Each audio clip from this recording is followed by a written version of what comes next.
Hello, everybody. Hope you're having an awesome start to your week. Happy Monday. Let us know who you are, where you're from. Also, today we will be taking questions live. So if you have a question that's relevant to what we're talking about today, put it in the chat and we will answer as many questions as we can. So don't be shy. We'll answer as many as we can. So today, we're going to be talking about how most guitar players want to master their guitar technique and develop, lightning fast guitar speed. And today, you're going to learn 7 cool little secrets here to breaking through whatever current speed barriers you may have. So I'm going to be interviewing super awesome guitar player, super speed. He's great at playing, great at guitar technique, great at, among other things, and teaching it as well. And I'm talking about my longtime friend, Johan Tillgren. Hello, Johan. Hey. All right. So, Johan, welcome. Now, you can now play with tremendous speed. That wasn't always the case. When I first met you, that wasn't the case at all. Of course, you were still developing your skills, but you have since developed a tremendous amount of super awesome technique and speed, etc. So what I wanted to do is ask you if you can give our viewers here who are here with us live and those who will hear the recording later, maybe 7 things that you've learned over the years to build your guitar speed, and then maybe share with everyone what they need to do to increase their own guitar speed. I talk about this stuff a lot, but maybe you'll have different insights or other things to say that maybe they haven't heard from me, or they've heard, but maybe now in a new way or a different way. So, you got some things you could share, Johan? I think so. Yeah. I hope so. Otherwise, it's going to be real short, right? It's going to be really awkward, yeah. Yeah, really awkward. Yeah. Hey, I brought Johan in, but he's got nothing to say. So, see you. Bye. All right, Johan. So, let's start with the first one, and let's just sort of go down the list. What do you got? Yeah, so the biggest thing I did, I played guitar for a long time, practiced, studied, trained, whatever. But the biggest thing I did to develop guitar speed, learn to develop technique, all that thing, is to just shorten the process by finding someone who successfully trained other people to play fast, develop guitar speed, and that kind of stuff. And this is something that all great musicians do, all great piano players, violin players, saxophone players, whatever. And you could figure it out on your own. You could quit your job, quit school, and just practice 8 hours a day, or just find someone who knows, teaches technique, teaches speed, and get there much faster. So it basically just collapses time, which is something I did to get faster. But at the same time, it's not going to solve everything, and there's a lot of things you can do on your own, of course, to get more out of taking lessons or going to events or whatever. So basically, it holds you accountable, so you get better faster. And as long as you follow a good path, you practice, you do your best to learn from the best sources, you will get faster. You will get faster. You will get faster a lot faster. So that's actually the first thing that I did. And some people might hear it and be like, "Oh, they're just trying to sell a course or whatever." But it actually it's a really smart thing to do. So why is that a smart thing? What people hear you say it, but how does that collapse time or shorten the time for you? I mean, you alluded to it, but how did it help you versus alternatives that you had to maybe try and figure stuff out on your own or watch random videos? Or what about that learning process made it easier or faster for you? Well, I had some good teachers when I started playing guitar, and who were great at what they did, but I never found someone who could teach guitar speed and that kind of stuff, because it's hard to find. You see YouTube videos or someone says, oh, you just do this little trick and then you can play faster, but it's seldom the real, overall, what do you say, plan to follow to learn it. And also the most important thing is actually getting feedback on what you're doing. So you're getting feedback on your playing, your progress, and all that stuff, which is great to get, either in person or online or whatever. And that helped me to get faster, being able to get feedback and being held accountable. Yeah, I agree. And for me, when I was learning, what helped me the most was having some certainty. See, prior to having, a really, really good teacher that helped me was I didn't have certainty. So whenever I was trying to learn something or practice something, I didn't know, am I on the right path here?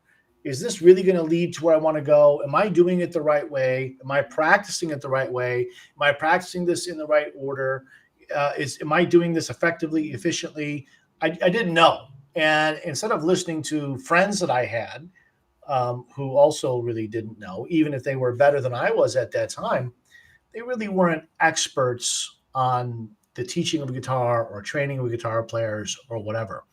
And so the main thing that I wanted was to have that sense of certainty that I know I'm doing this right, I'm learning it right, I'm doing it in the right order, and I'm going to get where I want to go. Without that certainty, we're just guessing. And if we're guessing, the likelihood of guessing everything that you need to guess correctly is really low. Okay. There's a very, very low chance that someone's going to guess everything correct. I mean, it could happen, but it's like 1 in a million. Okay. So I didn't want 1 in a million odds. I wanted like a million out of a million. I want 1-to-1 odds. I want to know exactly. So that sort of has helped me as well. So, Johan, what else you got for us? Yeah, so the second thing after that is to learn what great guitar technique is and what it looks like. So the principles of great guitar technique, how to play fast on guitar, because that's something that if you don't know it, it's going to be really difficult to learn and get faster and all that stuff. So we humans, we are great at imitating. So when we see something being done, or we see someone play guitar, or see someone have great technique, we're great at looking at things and then sort of picking it up, either consciously or unconsciously. Let's see here. I'm trying to yeah, yeah. So, and in the beginning, when you start to play guitar or study whatever, you won't have this. It's hard to have that picture in your mind of how great fretting hand technique is supposed to look like, how great picking hand technique is supposed to look like. You sort of have to guess, or just find someone who teaches guitar speed. But eventually, what you want to do is you want to know guitar technique so well, all the different motions, all the different picking styles, etc., that you can take your own playing and compare it to how it's supposed to look like, and then make corrections along the way. So, for example, if you take a video of yourself when you play some fretting hand thing, and then you see, okay, wait, my fingers are supposed to be close to the frets, but they're flying all over the place. Then you basically compare the perfect version of guitar playing to your own playing, without feeling bad about yourself and thinking of quitting guitar, because that's not good. So actually thinking about how to, okay, what can I do now to make my playing into what it's supposed to look like. So we have things like economy of motion, small motions, minimizing tension. How does it, just knowing how does it look, or how does it feel and look to play relaxed, and then try to move your playing towards that. Or how does it look when a guitar player plays with really small motions? How does that look? And then try to move your playing toward that, etc. And yeah, that's so basically learning what is great guitar technique, what is not great guitar technique, what's the difference, so that you can apply it to your own playing. Yeah, good stuff here. And I have something to add to what you just talked about, Johan, and that is to really understand what you have to do to build the technique correctly, to be effective, to build speed, or to really to learn any technique or really any concept, is you should be able to teach it to anyone. So I'm not saying that you should all of you should become guitar teachers. What I'm saying is if you can't take what you can do, break it down into words and describe it to someone who doesn't know, then you really don't know what you're doing, even if you can play well. And there are many people like this where they are good players, they become good players somehow, but if you ask them to describe to you exactly what is happening, what they're doing, why they're doing it precisely that way versus all the alternatives, it's hard to improve further if you yourself can't break down and describe in simple words what's happening in this hand, what's happening in this hand, what's happening in the brain, the most important part. Okay. What happens at the start of a note? What happens at the end of the note? What happens when you transfer from one note to the next note? If we can't break all of those down, it's really hard to know if you're doing the right things in the most effective way. And how do you know how to improve if you yourself can't describe precisely what you're doing and all the little nuanced steps in between? So that's something that has helped me, is being able to teach this stuff. It takes something that appears to be complicated or sophisticated. It's really not, but what it may appear that way, and then break it down into teeny tiny little steps. And then we can talk about how to improve each of those little steps. That makes it so much easier to develop technique or to learn any concept inside of music, outside of music, to really know it. You've got to be able to, I think you have to be able to talk about it in such a way that you're certain that you can see consciously all the steps and you know what effectiveness looks, what success or effectiveness looks like for each step and what it doesn't look like. That will help you to improve a lot further because now you have, again, certainty. That's a key word. And you are consciously aware of what's happening. You didn't just like get lucky and somehow you synchronize your two hands and that's good, but how do you improve it even further? Well, if you don't know why or how they're synchronized, how are you going to improve the effectiveness of that from that point? It's going to be a lot of chance, a lot of random, just a lot of practice time that is perhaps unnecessary, where if you could break it down, you could focus like a laser on that thing and then improve the technique from there. Now, before we move on here, Johan, I know you've got more to share. I wanted to take this question here. I think it's a pretty good one. Let's see. And as you can see on the screen, I don't know how to pronounce this person's name. Shahil. I'm probably pronouncing it wrong. And if I am, I apologize. The question is, any tips for feeling disheartened? Some days I feel like Eddie Van Halen, and the next I feel like a frog flopping around in a pool of salt. I've never heard that expression before. But I think I understand what he's saying. One day you feel like you can conquer the world and everything's kind of coming together. The playing is good. Everything kind of flows. You're playing at your best. And the next day, we're not so sure. It doesn't really work so well. We don't feel confident. What tips might you have to share with this person there, Johan? Yeah, that's a great question. I can definitely relate to the frog flopping around in a pool. It happens sometimes. You play and it's just not coming together. So I have two things actually. The first thing is just to understand how learning works, how the brain works, and how skill is developed, which is not linear. It's not going to be 1% better every day. It's sometimes the brain needs time, and the fingers, whatever, needs time to process the practice that has happened because it's just confused or overwhelmed by all the practicing that has been done. And that's actually a good thing because that's how progress comes. You're a little bit confused and then you go to the next step, then you're overwhelmed again and then you go to the next step. So just understand that it's going to be like sometimes a few days or maybe a week or a few hours, whatever, where it just the nothing is working. Like the fingers aren't working. It's just they're malfunctioning, and that's just how it works. The second thing, which is actually tying into the next point that I'm also going to talk about, which is to when you try to get your feeling of accomplishment, like okay, today I could play faster than yesterday, or more better phrasing than yesterday, or better. Instead of always trying to get your feeling of accomplishing something from how good the guitar playing goes. What I do is I just grab that feeling from completing a practice session. So if I said, okay, I'm going to practice 30 minutes today, and I completed those 30 minutes, I was focused during the time. And even if I play like shit, if I just completed the practice session, I can check that off. Okay, great, I'm done for today. So I don't need to go back and I need to practice for 2 more hours to make sure that I feel accomplished.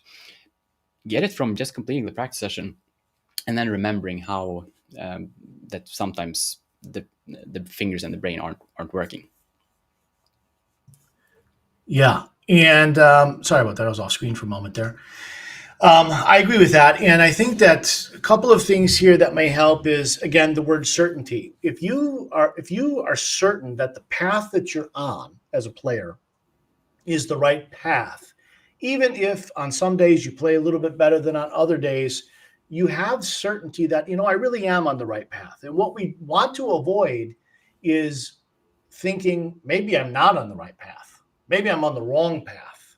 And then what happens is you're going this way, and then you jump over and you chase this shiny object, and you go learn this thing, and you go learn that, and you go watch those 40 videos, and you just start randomly going on searching for something else, something new, something that's probably not the answer. So you want to have certainty. Okay. So you want to make sure that what you're doing, what you're learning, who you're learning from, that you have that certainty that you're on the right path. Okay. That's first. The second thing is that the level that your hands are warmed up matters a lot.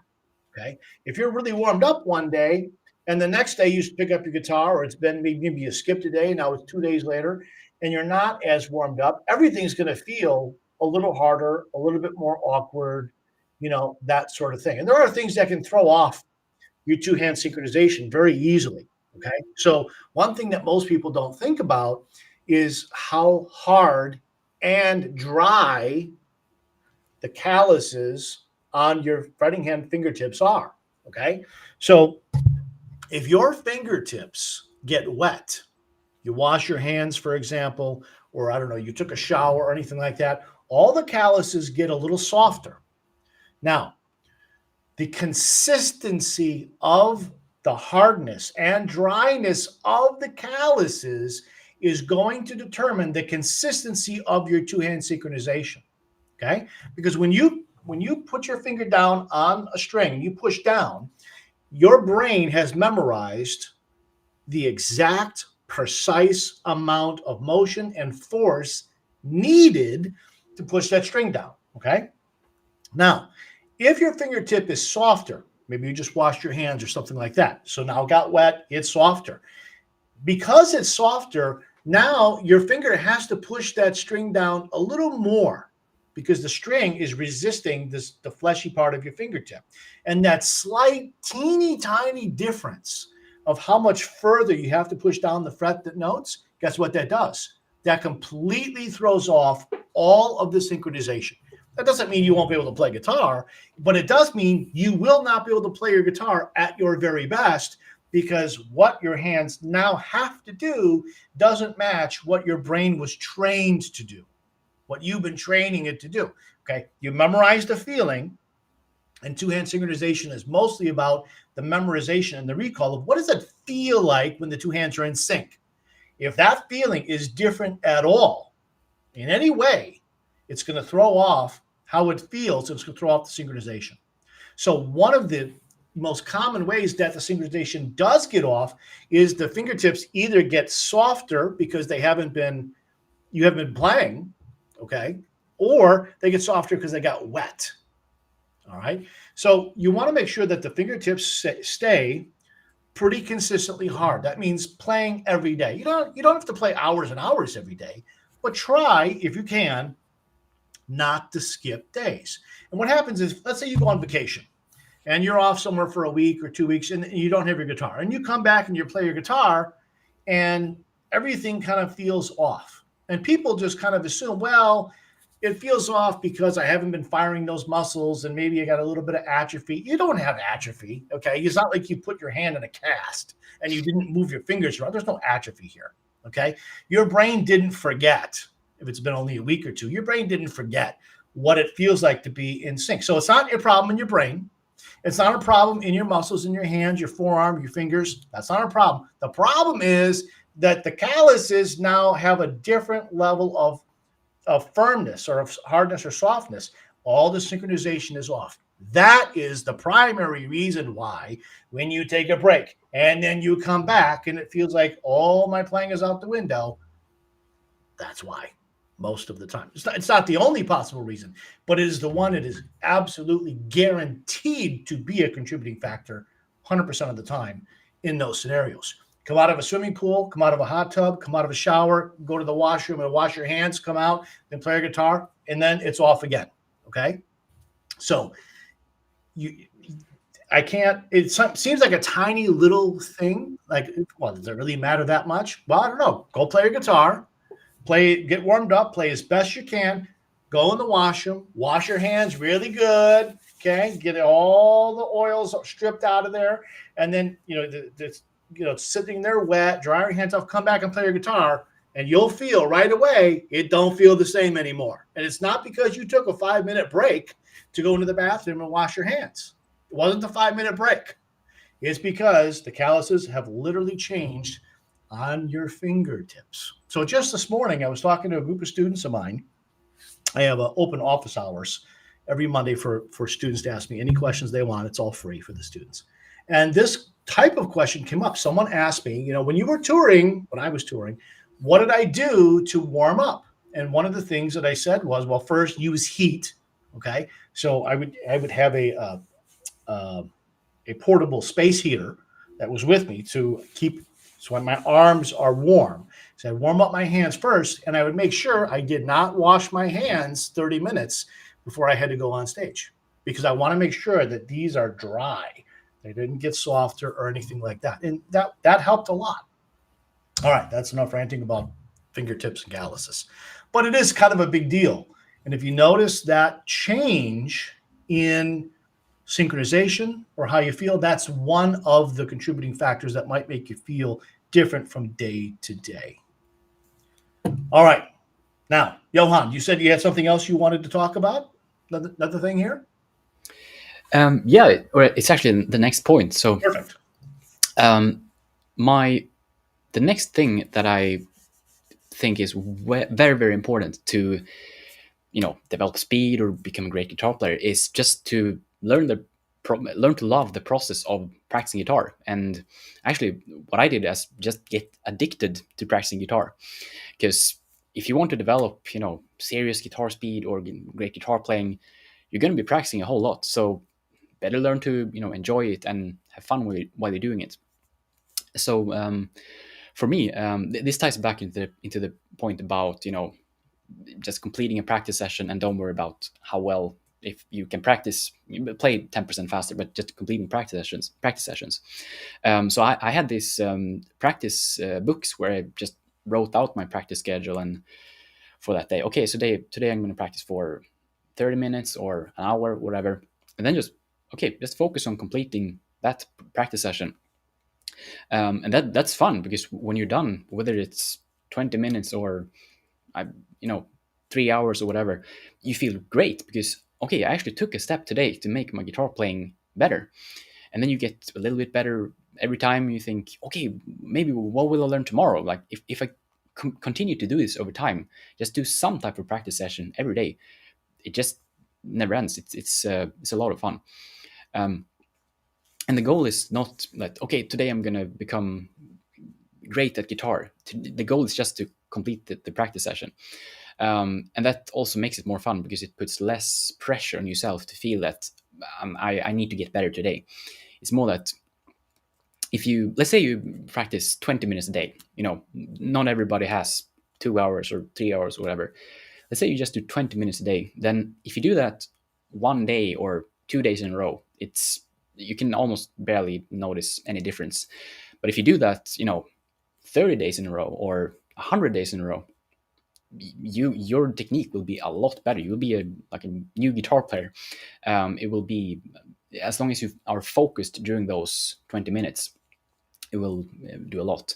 So basically, getting to the point where you just want to do it over and over again, and find ways to make it fun, challenges, learning a fun song to play, or just getting your finding ways to make it fun to practice it. And the way it did that for me was to write out the schedule, complete it, and then just feel good for the rest of the day. That was my way. Some people might think that sounds really boring, but that was my thing. Yeah, well, it doesn't sound boring to me. I did something similar. There's two other things I can kind of add to what you're talking about here, Johan. The first is that when you're practicing something that's technical in nature, so it's not on its own very doesn't have a lot of feeling or phrasing, or it's not may not be very expressive on its own because you're just dealing with the mechanics of it. When you do that, it's possible that you could get bored playing something that's just very mechanical as we're trying to get the technique down, etc. When I would practice, especially when practicing something that was very technical in nature, is I always tried to connect emotionally to what it was that I was playing, even if it didn't sound very good yet, if it was new to me, or I just didn't have the skills yet to be able to play it the way that it ought to be played, or at the speed that it was trying to play it at. The more that you can get into it emotionally, the more fun the guitar playing, practicing process is going to be. If you see it as a dry, boring, mindless exercise with no life to it, that first of all, that's exactly how it's going to sound. And second, who wants to practice that stuff? I mean, who wants to? I'm not saying that you shouldn't practice exercises. I'm saying that as you do, really listen to the notes and feel the music that's there. Don't just turn your mind and your emotions off and just let your hands go on autopilot. Okay. So that's the first thing. And the second thing, and you hit on this a little bit here, Johan, is consistency. The better your guitar playing becomes, the better you're going to feel about playing guitar, obviously, right? The greater a player you become, the more enjoyable it's going to be. That's natural. But if you feel like your playing isn't as good as you would like it to be, and you're still struggling with something, the best thing you can do, other than the things we've already talked about, is play every single day. Don't skip a day. Don't take time off. Okay. Find a way to practice a little bit, at least a little bit, every day. Okay. Every day. You don't have to do it for hours and hours, and you don't have to do anything crazy like that. If you say to yourself, you know what, I don't have an hour a day to practice. Well, I bet you do. I bet if I come to your house and I follow you around with a timer, I am sure we will find throughout the day at least an hour of waste, if not 3 or 4 or 5 hours. I think that's going to be true for most people. Okay. Now, so that's first. Second is you don't have to practice an hour all at once. There's no rule that says you have to do that. You can play your guitar for 10 minutes in the morning, right? You can find 10 minutes. I don't know, brush your teeth a little faster. I don't know, eat faster. 10 minutes in the morning, 10 minutes at lunchtime, 10 minutes you come home from school or work or whatever, your business or whatever you're doing, 10 minutes after dinner, 10 minutes, before you go to bed. There's 50 minutes at least right there. It doesn't have to be all at one time. Okay. You just need the consistency. Okay. Every day. If you start skipping a day, or if you only play guitar when you feel like it, guess how much you're going to feel like playing guitar the next day when now your skill is went just down by that 0.5%. You're going to feel a little less motivated. Okay. Just find 10, 15, 20 minutes and just start playing. Just practice. Okay. And then next day, it'll be all of this stuff is cumulative. Okay. Try not to take breaks. Now, if you've got an injury and you've got to take a break, or your doctor tells you that's different. But assuming you're not dealing with any sort of injuries or carpal tunnel or anything like that, every day play something. Every day, just make it a part of your life, like you make putting on your clothes and taking a shower, brushing your teeth and eating, okay, and going to bed. Just make it a part of your life, and that's it. Okay, it's really not much harder than that. Okay, but people they sometimes, well, I'm not going to play today. I don't feel like it. Oh, I'm tired. I'm just going to go sit on TV and watch Netflix. Okay, fine. Grab your guitar and go watch your silly Netflix. Grab your guitar and without the guitar plugged in, go through some stuff while you're watching TV. Is that the best way to practice guitar? No, of course not. But if you're going to sit on the couch and waste 2 hours of your time anyway, you might as well do it with a guitar in your hand. Okay? All right. So, end of rant. Go ahead. What do you got next for us, Johan? Yeah, that's all great stuff. The next thing is to never be afraid to basically start over with your technique. So sometimes if you play guitar for a long time, or you used a certain picking style or fretting hand position, whatever, it's easy to fall into the, I've invested so much time into this. Now I can't change my technique now, and I can't do it. But if you find, the best, I don't know, swimmers, golf players, football players, whatever, you see people changing their technique at different points in their career. One thing I did was when I started playing guitar, I just used, alternate picking, because that's, what all the books said. And there's even a video of me somewhere where I just play with weird motions and alternate picking when I was really young. And I don't know, somehow I managed to play some stuff, but I don't know how I could do that.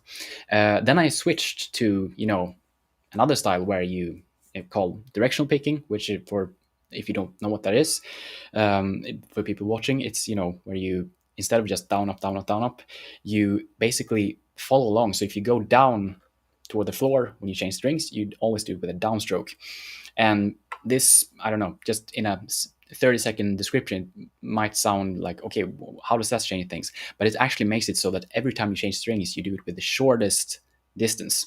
And this technique, when I started learning that, my speed went from, here to, I don't know, 60% slower. So I was I was really slow for a couple of months. But then once I got it and I learned that technique, there was a lot of things that happened to my guitar playing, and I could play things before with more relaxed motions and faster. So that technique shift made a huge difference for my playing. And other things, I switched my picking hand position a little bit to have a better angle. I changed pick type about 2 years ago from 1.4 millimeter to 2 millimeters. And basically the principle is be willing at any point to say, you see a technique and you think, that's interesting. What happens if I try this thing? And then you try it, and if you find that, okay, this actually makes a lot of sense, then use it. Start to practice that way instead, even if you played for 40 years with another technique.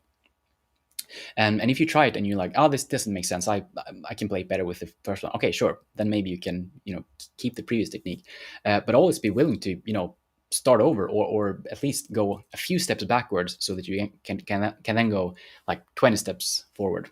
So that's one thing that has helped me. Yeah, and what I'll say, or to add to that, is very often most of the students that I have, when I get a new student, almost always those guys have taken lessons from usually multiple teachers in the past before they get to me. I very, very, very rarely am I anybody's first guitar teacher. Okay, because I don't teach beginners, so they're intermediate level or advanced level, or more advanced than that. So they typically come in and they've learned things however they learned them from whoever they learned them from.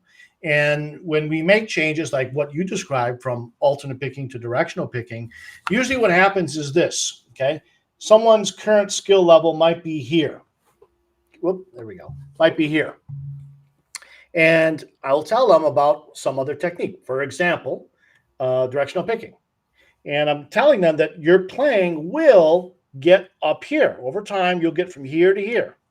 But it's not going to look like this. Okay. Instead, it's going to look like this. Okay. You're going to get worse first before you get better. Why? Because your brain has learned to do whatever you're doing, alternate picking in this example, your brain has been trained to do it like this. And when you learn a totally new technique that contradicts this one, well, you haven't yet developed the neural pathways in your brain and then train them to strengthen them. So temporarily, your playing is going to go like this until The neural pathways are created and then solidified, which is what I help my students to do. And then they'll be up here, and the trajectory is really high. So they can reach levels faster and easier over time than they would have if they had stayed on this. They still get better with alternate? Yeah, they would, but it's going to be slower, take longer, and require way more practice time. Okay. So the point is, if you're trying something new and you try it and you say, "Whoa, this technique over here, this is hard. It's way down here. I'm better at this than I am at this." And that's a mistake that many people make because they give up right here. They give up because they don't instantly get from here to here because there's a period of time where you're readjusting, relearning.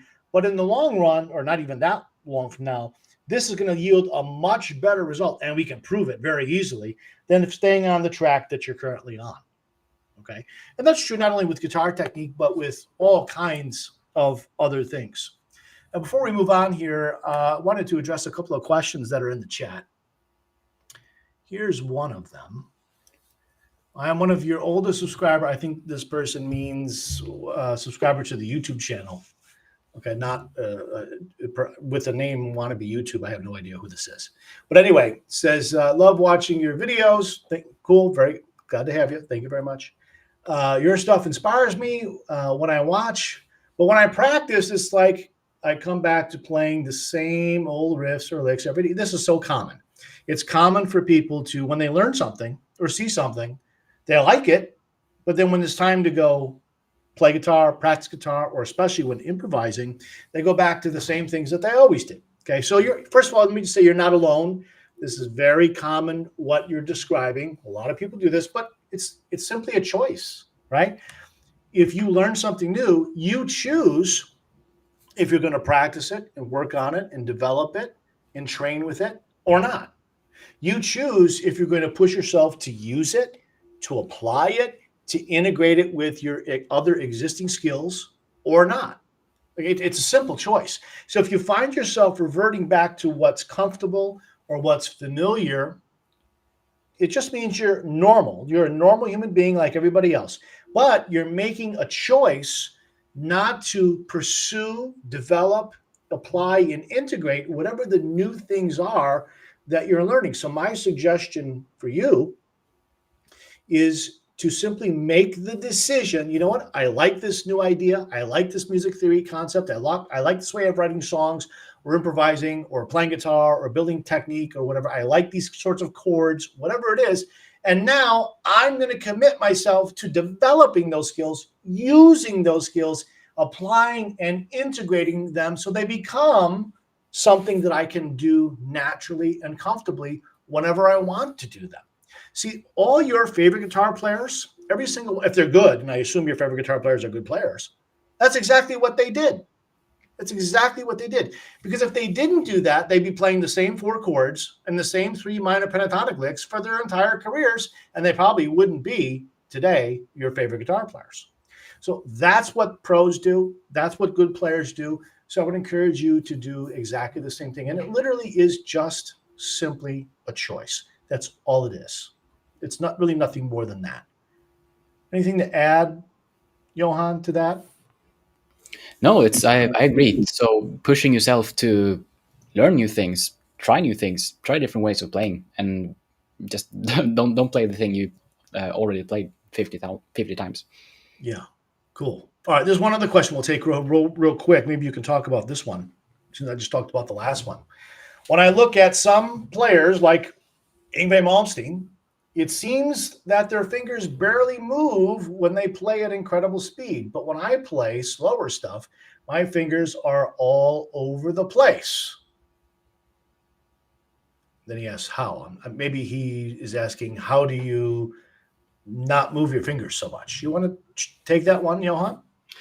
Yeah, that's a good question. And actually, if I play slow, my fingers move a lot too. So I'm not sure exactly what the question is because it's difficult to say without seeing someone play.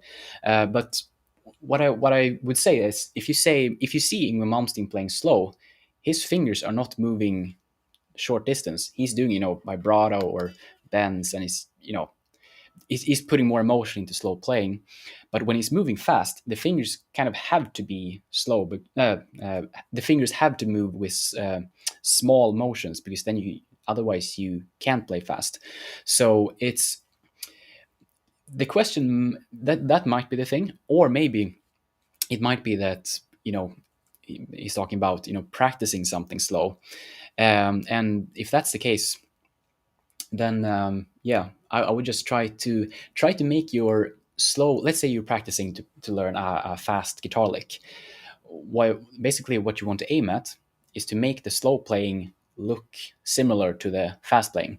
So you play something and then try to make it so that you don't change technique when you play slow versus playing fast. So it's a little difficult to answer, because it's hard to tell exactly what the question is about, but it's either one of those things. Um, Thomas, do you have anything to add to that? Yeah, just that I think that when people practice something slowly, because their fingers, both hands, have a lot of time in between each note, that they're not forced to be careful, to be effective, to be efficient, to use small motions. So when you practice at slower speeds, or when you simply can't play at faster speeds yet, you haven't developed the skill, the time in between notes is like a luxury, and you can waste a lot of that time and still get to the next note in time. But as your speed develops and you're trying to get faster and faster, the time in between notes gets less and less and less and less, gets shorter and shorter.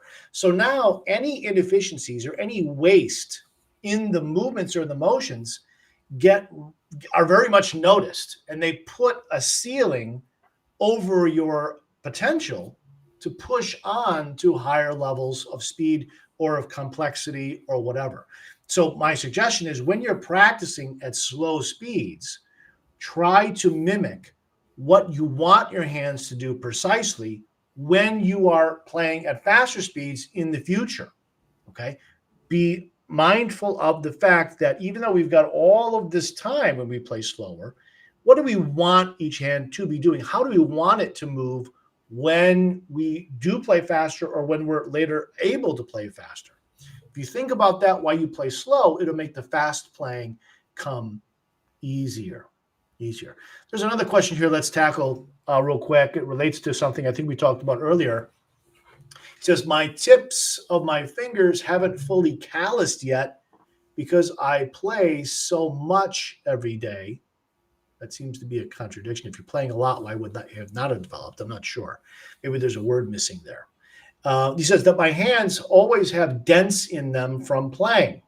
It's weird. I thought the more I played, it would dry. I think what he's trying to say here is that when you play a lot, the fingertips should harden and get stiffer. Well, that depends on what you're doing when you're playing. If all you're doing is playing a scale up and down, that doesn't put the sort of that doesn't build calluses in the same way that, let's say, doing slides on the guitar, or string bends, or vibrato. Okay. The, Whenever you slide, or wherever you bend or do vibrato, you are maximizing the friction from the string. The string starts digging into your fingertips. So that helps to develop harder, stronger calluses over time. And something else that's important is it puts the calluses in a larger area. If you just played on the tips of your fingers when playing a scale, okay, the location of the callus would be just right on the tip. But when you go to bend the string, that's not the exact place where you need the callus in order to bend the string or do vibrato or slide or whatever. So we might have some callus over here, some over here, some over here, some back here. So when you do slides, vibratos, and bends, and you do a lot of it, the calluses will develop faster, they'll become harder, and they'll become larger. Okay, meaning they'll cover a bigger space on the fingertips of the hands. Anything you want to add to that, Johan? No, that's it. And the more you play, the more the calluses just build, especially when you do slides and bends. So yeah. Yeah, exactly. All right. Got something else you want to share with us? Yeah, sure. So another thing I see some people, when they learn, they want to specifically for developing guitar speed, is that they say, "Oh, I just want to be, a little faster, or I just want to play a couple of BPM more." But basically, my aim has always been that okay, if you really want to develop something, aim higher. Aim for reaching great levels of guitar speed, even if your ultimate goal is not to be a shredder or a virtuoso or whatever. Aim in that direction because that will generate more. It will make you make better choices with your practice time. So if you set a goal like, oh, I just want to be a little bit faster, then that's not really inspiring. It's not like you wake up in the morning and I'm like, okay, today I'm gonna get 5 BPM faster on the metronome. It's not super inspiring. So instead, you can say something like, okay, I'm gonna move in the direction of becoming the best guitar player I can become, and do the things that the best guitar players did. And then if you only get halfway there, or 30% there, or 20% there, or even 10% there, you're still a lot further than if you just said, I'm just gonna practice a little bit, get a little bit faster, whatever. So better to some people might hear this and think, oh no, but I just want to get a little bit better. But the thing is, it doesn't really generate the type of energy or the enthusiasm that you need to become a great guitar player. So you need to generate some type of energy behind your practicing and your playing, or else it's never going to happen. So one thing you could do, just an easy thing that you could implement right away, is just say, okay, I have this fast and difficult song that from, I don't know, your favorite band or favorite guitar player, and where you may think that, oh, that song, that's something that only really fast guitar players can play. And then you might say, why don't I try to learn that song, and just say, what will happen if I would just try to learn it, try to develop my technique to be able to play the song, so that you actually have something to motivate you. It doesn't have to be a song. It can be a genre, or a just having a vision for the type of playing you want, but something that makes you have to develop technique. So it's not. It's like you have to develop great technique to get to that place. So for me, I wanted to learn when I was a teenager. I wanted to learn to play Steve Vai songs. That was my thing. I wanted to play as fast as he could, as with as great phrasing as possible, and I just practiced a lot to get to that level. And on the road, I sort of also realized that it wasn't as cool as I thought it was to just play other people's songs. So eventually it was, okay, I want to have better phrasing. I want to develop my own style. I want to do that thing. But finding something that generates more energy, and then just doing the things that is required to get there.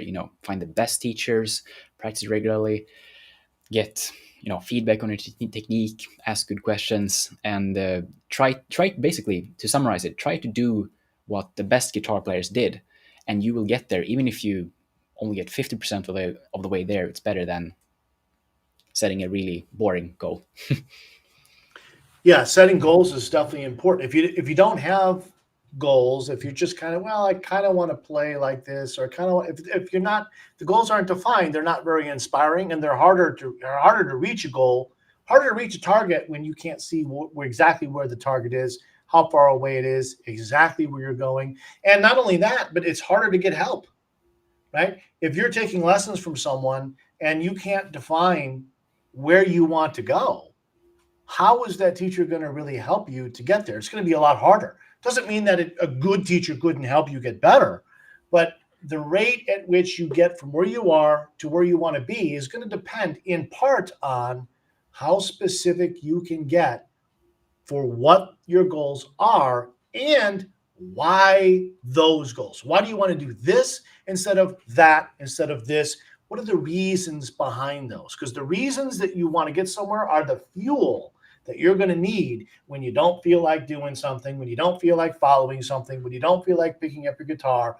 The reasons are the fuel. If you don't have strong enough reasons, it's going to be really hard to get yourself to do the things you need to do to get where you want to go, because the only thing you have left is just raw self-discipline. And hey, if you got a lot of natural discipline, that's great. But if you don't, now what? You don't have enough reasons to drive you. And if you're lacking discipline, What's left? There is nothing left. You got nothing. Okay. So now we just kind of drift and kind of gradually make a little progress here, make a little progress there. But it's unnecessarily long, unnecessarily frustrating, unnecessarily more expensive in terms of time or money or both to get where you want to go. And it doesn't have to be. It doesn't have to be that. It doesn't have to take that much effort. It doesn't have to take that much time. It doesn't have to cost that much money. Okay. So specific about where you want to get and clarity on what the reasons are will save you a lot of time, a lot of frustration, a lot of effort, and a lot of money. Okay. Let's take this question here.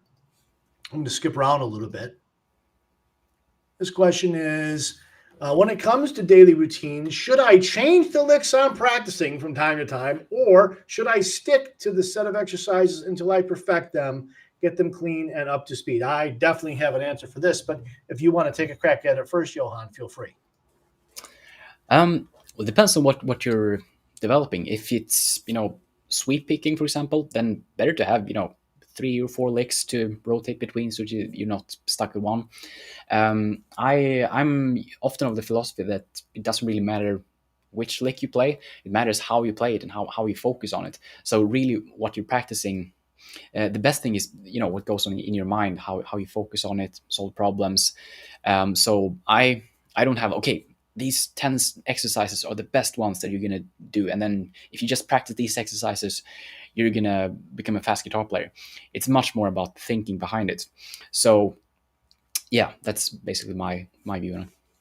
Yeah, my thought on this is if you're thinking, I'm going to stick to the same exercises and I'm just going to take these and I'm going to isolate these and I'm just going to practice these and I'm going to keep working on them until they're eventually perfect, I think you're already on the wrong track. Immediately on the wrong track. Why? Because you got the wrong goal. You got the wrong objective. Think about this. The day that you decided that you were going to pick up guitar, your mom or your dad brings you into the guitar shop when you're a kid, or maybe you started playing, when you were older, you went to a guitar shop or you bought a guitar. The day you decided, you know what, I think I want to play guitar. Did you say to yourself, I'm going to give me some 4 or 5 exercises, and my goal in life is I'm going to master 4 or 5 exercises, and that's what I want to do? No, nobody has that goal.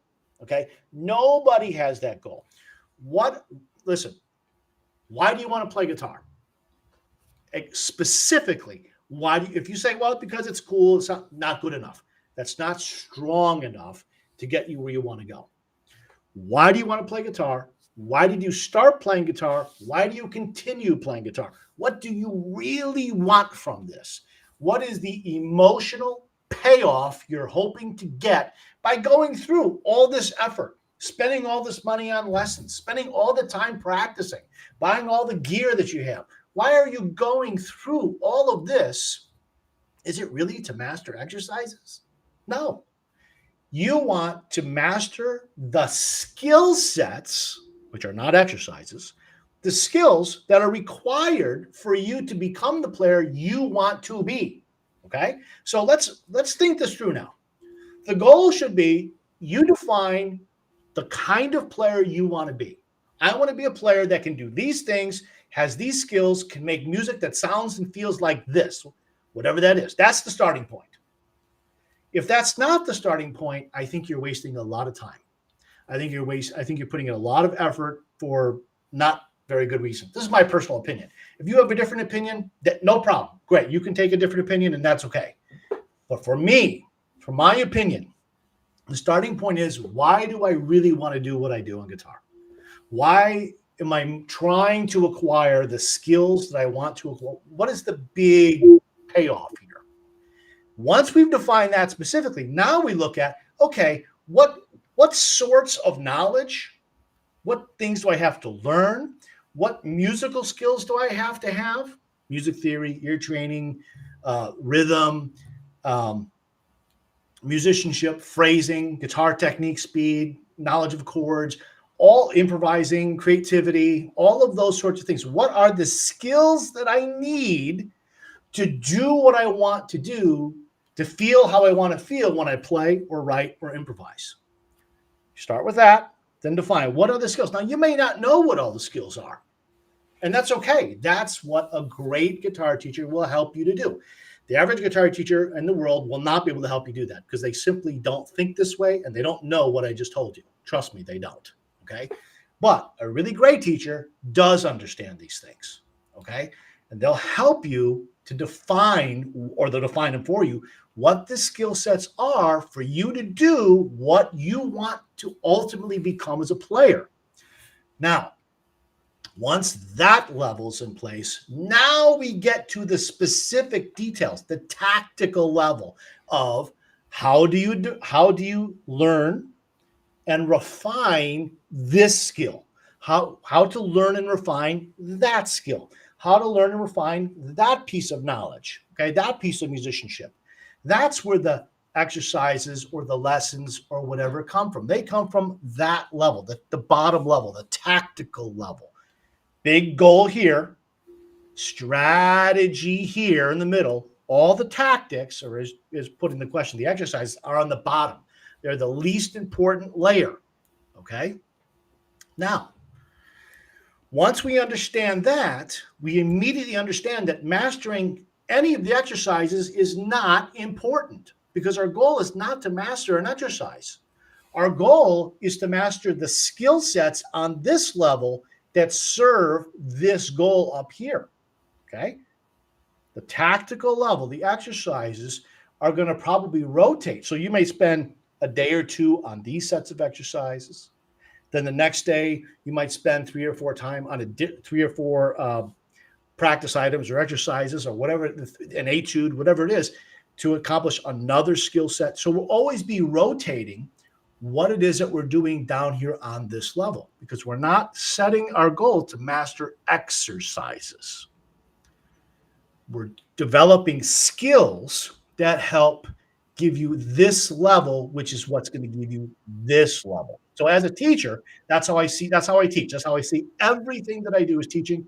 That's how I see what I'm going to work on myself as a player. That's how I see it. And I think you will save an enormous amount of time.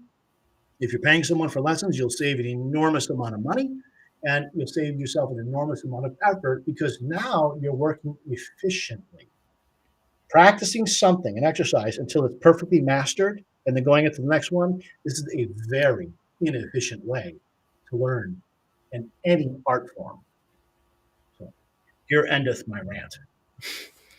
But I appreciate the question because so many people have this exact question, and it's a good question. So I don't criticize the guy asking the question. It's a very good question.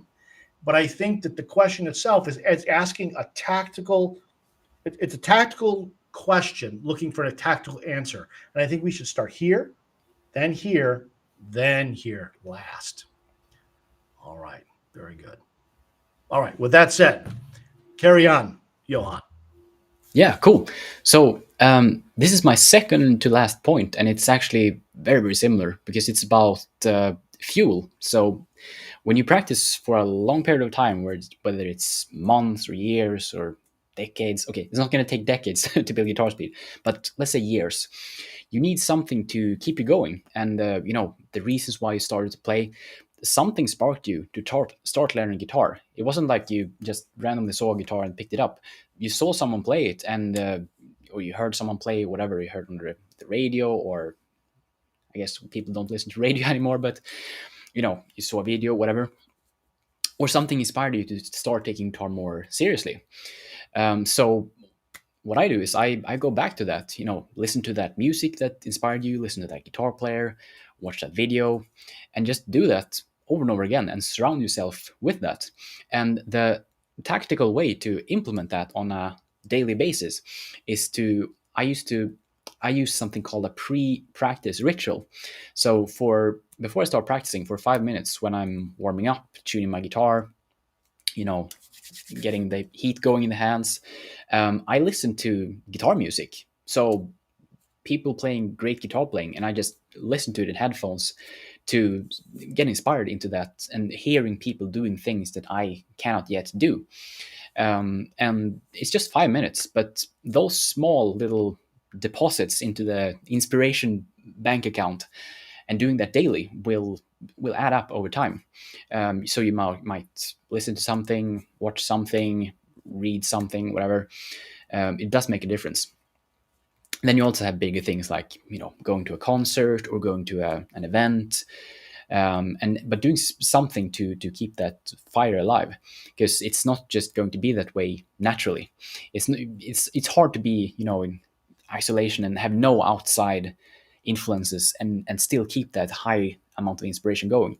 Usually you listen to music, or that's usually what does it for me. You're just listening to music that inspires me to be a better musician and better guitar player. So that's something as well. Great stuff. I don't really have anything to add to that point. That's a really good one, at just as it is. If you want to just go forward with your final one. Yeah, sure. So the last one is we talked about this one a little bit earlier, which is consistency. So, and the point here is, I think I said that before. Don't underestimate the power of 20 minutes a day, or 15 minutes a day. So when I learned to play, I learned to play basically when I was a teenager. I had all kinds of time and practice, hours, but sometimes it was only 20 minutes every day or 30 minutes every day. And as I said before, if you do that 1 day or 2 days, you're not going to notice much. But if you do that 30 days or 60 days or 100 days, it's going to do a lot. And your technique will go a lot, a lot forward if you do that. So yeah, basically consistency. So getting inspired and getting the consistency going over time will make you a better guitar player and develop all kinds of speed on guitar. Awesome. Yep, I totally agree with all that stuff. I like what you said about sort of like a bank account sort of a thing. That's for inspiration, and that was a really good point. Apparently, Dwight likes that metaphor too. He pointed it out. Thank you there, Dwight. Okay, one final question that I skipped over earlier that I want to come back to because I wasn't sure if we'd have time. It was actually from Dwight. Let's see if I can find it real quick. It was on tremolo picking. I think here's the question. How can I increase the speed of my tremolo picking? Now, I know that we only have so much time here. We can't go into everything, but how can I get past what seems to be my current physical limit? So I'll let Johan tackle this, but because he's got a guitar in his hand anyway. But before we do, I'm going to make an assumption here, and I could be wrong, but my guess is that the limitations that one might experience, especially with tremolo picking, is going to be centered around the amount of tension that starts creeping up when you're doing tremolo picking, whether you're doing from wrist or from the elbow or whatever. And people will play, and then it'll get tighter and tighter and tighter in their arm, and then they're simply limited by the amount of tension that is now built up. That's not the only limiting factor, but my guess is that's probably one of the most common. Johan, you want to take it from here? Yeah, sure. So that's a great point about tension. And with tremolo picking, what helps the most is because tremolo picking, it's basically there's not much technique to it. It's just small motions and a little bit like wrist versus arm. There's actually two types of tremolo picking. We have wrist tremolo picking, and then the really fast way you do with your arm. And basically, what you want to do is you want to do short sprints, short bursts of really fast playing, where you push yourself to play faster than you really are able to, where you may be super tense. But then after that, you want to relax so that you relax in between each thing. Because if you don't do that, if you play super fast and then super fast again, and you become more and more tense and the shoulders go further and further up, that's not good. So you play something that is just all out, almost that it starts to not hurt, but you feel it in your arm that this is not healthy if I would do that for 1 minute or 2 minutes. But you do that, and then go back, relax your arm, relax your hands, do another attempt, play super fast, as fast as you can, go back, relax, do it again, go back, relax, and eventually your ability to play that fast will be, it will be easier to play at that fast speed. So basically, play super fast, relax, play super fast, relax. And then there might be other things as well, like how you hold your pick or technique things as well. But just in general, for improving pure speed, pure raw speed, just picking on one string, then that's what I would do. So Yeah, well, that makes a lot of sense.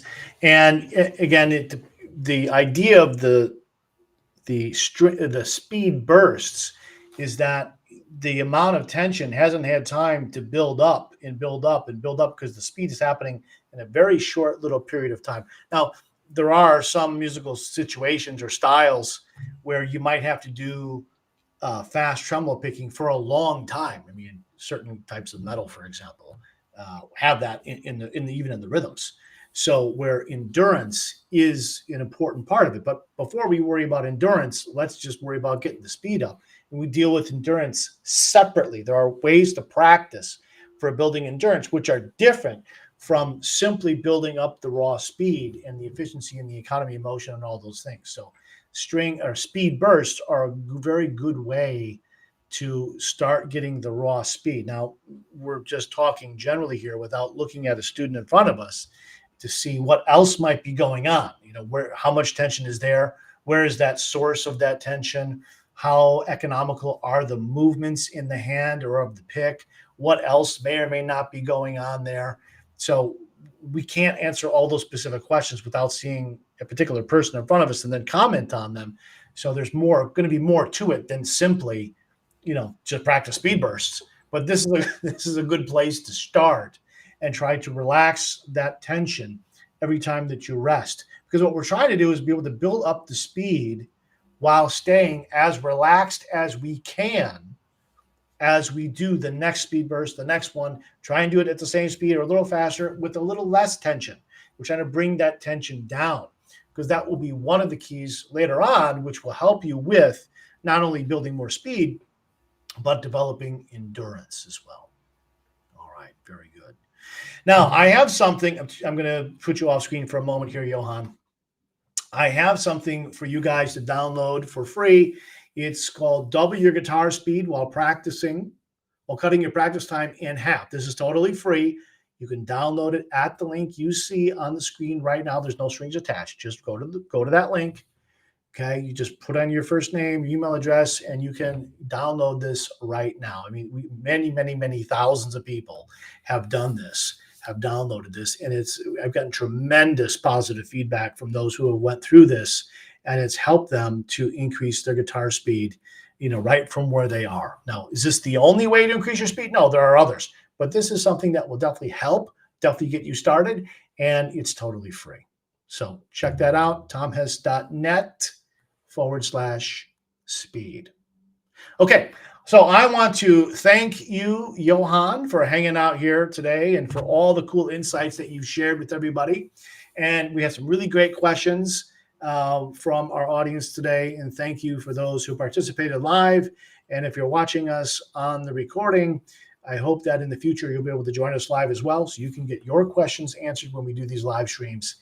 So take care, everybody. Have a super awesome rest of your day. Good start to your week, and we will see you next time. Thank you, Johan. Thank you.